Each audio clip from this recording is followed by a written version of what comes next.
حدیث کے اندر آتا ہے، حضرت عبداللہ ابن عباس رضی اللہ عنہ کا بیان ہے کہ نبی علیہ الصلوۃ والسلام مدینہ طیبہ کی بچپن کی باتیں زندگی بھر یاد رہیں۔ ہجرت کے بعد ایک دفعہ رسول اکرم صلی اللہ علیہ وسلم اپنے ننیال یعنی بنو نجار کے محلے سے گزرے تو فرمایا کہ یہ وہ مکان ہے جہاں میری والدہ نے میرے ساتھ قیام فرمایا تھا۔ فرمایا کہ یہی وہ جگہ ہے، یہی وہ کنواں ہے جہاں میں نے تیرنا سیکھا تھا۔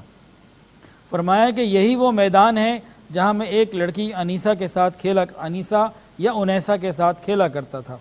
فرمایا کہ یہی وہ قلعہ ہے جہاں میں اپنے ماموں زاد بھائیوں کے ساتھ، اپنے ہم عمر بچوں کے ساتھ کھیلا کرتا تھا۔ اس دیوار کے اوپر آگے پرندے بیٹھتے تھے اور بچے اس پرندوں کو اڑا دیا کرتے تھے۔ اور فرمایا کہ میرے سامنے جو گھر ہے دار النابغہ، اس گھر میں میرے والد مدفون ہیں، اور جب ہم لوگ مکہ سے آئے تھے تو یہ چھوٹا سا قافلہ یہیں اترا تھا۔ مدینہ طیبہ میں نبی علیہ السلام نے صرف 1 مہینہ گزارا، لیکن اس کی یادیں زندگی بھر آپ کے ساتھ رہیں۔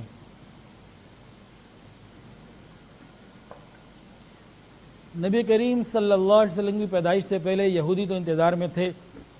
مدینہ میں تو یہودی بہت آباد تھے، بلکہ اس نیت سے آباد تھے کہ آخری نبی آئیں گے، یہ ان کا دارالہجرت ہوگا، ہم ان کے ساتھ مل کر اوس اور خزرج کو اور دنیا کے اوپر فتح پائیں گے۔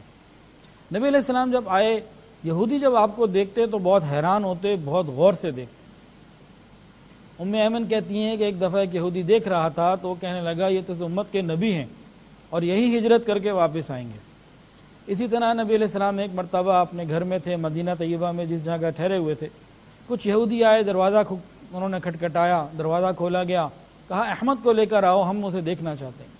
کچھ یہودی علماء آئے تھے، ان سب نے مل کے نبی علیہ السلام کو بغور دیکھا اور آپس میں اس قسم کی باتیں کرنے لگے کہ یہ وہی بچہ لگتا ہے جس کا ہماری کتابوں میں ذکر ہے، اور یہ پیدا ہو چکا اور ہجرت کے بعد یہیں آنا ہے۔